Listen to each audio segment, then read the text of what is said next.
Chien loup, c'est un roman sur un chien loup. C'est un chien loup. C'est le personnage principal, voilà. Et le point de départ sont deux personnes, un couple, qui veut louer un gîte rural très isolé. Mais ils se rendent compte en arrivant qu'il est peut-être un petit peu trop isolé.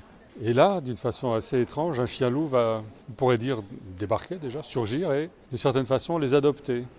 Et c'est lui qui, petit à petit, va les renseigner sur ce décor.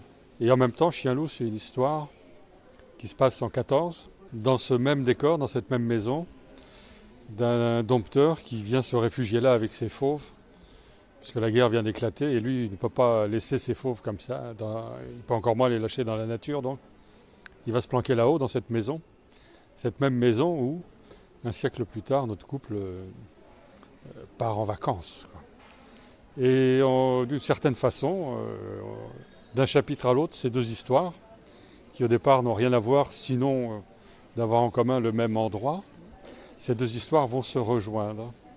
Et tout ça est peuplé d'animaux, de chiens-loups bien sûr, mais aussi des lions du dompteur, et puis tous les autres, les sangliers, les chevreuils, enfin tous ceux qui sont là. Enfin, ils ne sont pas là, mais peut-être après tout. Le lire, c'est à coup sûr avoir chaud, très chaud, il fait très chaud.